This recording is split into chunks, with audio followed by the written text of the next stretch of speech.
What is going on, folks? Rainy here with RTS Mobile Gaming, bringing you a dynamite video today. We're playing the Lord of the Rings Rise to War. We are talking about Black Serpent with Vanguard, Wraith, Elite, Unit, Tactics, Evolve combination. Get excited. Here we go. So, into this particular report, shout out to Taz Zella with Boss, who participated in a fantastic duel with me, right? 3 versus 3. He built up his base and I attacked him. It was fantastic. So, as you can see here, his Gil-galad is clearly pretty stacked. He's got plus 9 attack to ranged.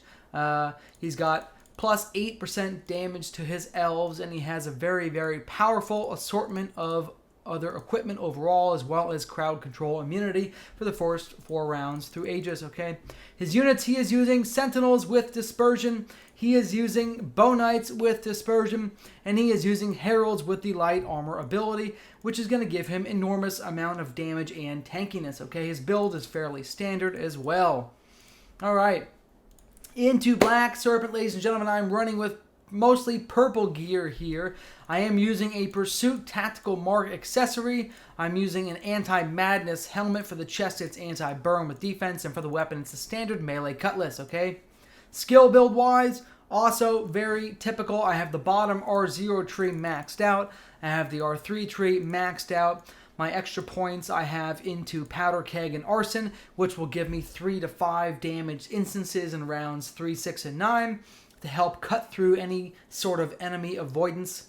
Alright, leftover points I'll start putting into the Lord of the Mumakil R5 tree for the heal, okay? Unit-wise, this is the important part. I'm using Vanguards with the Blessed Armor ability, making them very, very tanky.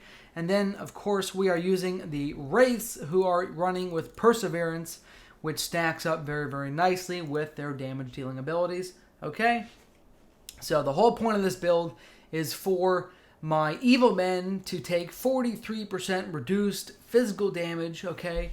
I think it's like 70-something% reduced elemental damage. Overall, be very, very tanky, plus an additional minus 20% damage received from level 8 Blessed Armor, making them crazy tanky while the Wraiths pick apart my enemy, alright? So, into this report, it was a fairly close battle. As you know, Gil-galad has an ability called Icicle, which is going to actually stun 2 enemy units in rounds 3, 6, and 9.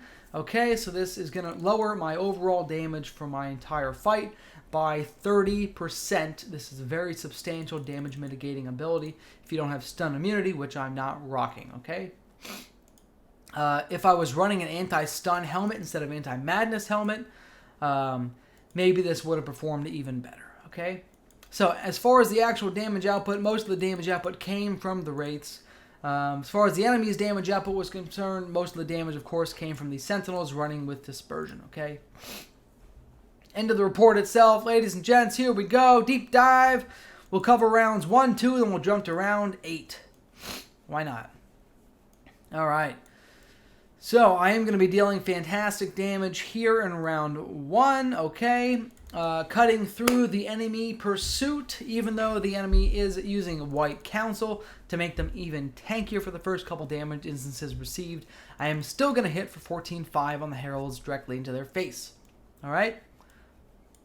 The Vanguards are going to come in here with a nice punch to the face, and they are going to give both the Vanguards and the Wraiths this fantastic Undead Ally bonus. So next round, my Wraiths will be dealing 24% higher damage, minus 15 from the R0 Black Serpent, for a total of 9% higher damage in round 2. Okay? And I did get a double strike here in round 1 from the Vanguards. Tribal Tactics at its best. Look at that. Perseverance, okay, my Wraith damage is stacking up higher and higher. I'll now be dealing 18% higher damage this round than last round, okay? As you can see here, clearly my damage went up to 17,650, very substantial right there. And then I'm lowering the enemy's defense as well, all right? Dispersion, of course, is going to bypass the Vanguard's ability to block damage to the Wraiths. The Wraith redirect only affects normal damage done. Vanguard's coming in, pumping out the damage as well. Just letting it out, baby. Letting it out. Perseverance is stacking up. These Wraiths are going to be dealing a lot of damage this round. Here we go.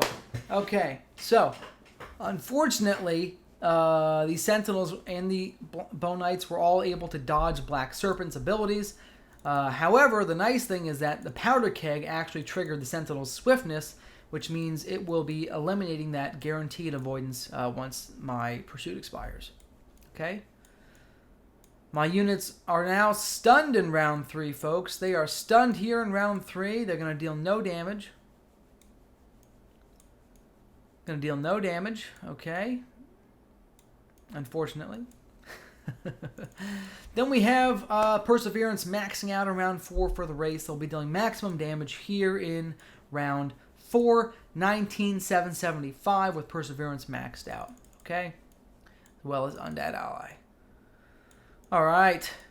The Vanguards are still chopping away at the Heralds. We've almost eliminated the Heralds here. Once the Heralds are eliminated, you're going to see a lot more damage output from my units.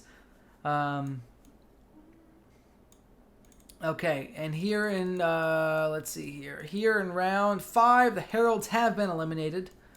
They are now dead. I will now be attacking the enemy backline range units, okay? This is where the damage is really going to start happening. Alright, but at this point, my Vanguards are already halfway dead. So, we're going to see how much damage the Wraiths can deal to the Sentinels, even though the Wraiths have also lost 1,000 units due to these different dispersions adding up, alright? But we are going to punch the Sentinels very nice for some damage there. Round 8, you're going to see me get stunned again here in round 9. So round 8, I'm hitting the Bone Knights.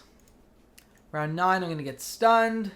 I'm stunned again in round 9, unfortunately. And then in round 10 is my final damage-dealing instance. Here in round 10, the Bone Knights are down. So, overall, guys, I think this was a successful battle against an enemy Gil-galad who is very, very well geared with a very strong, powerful build.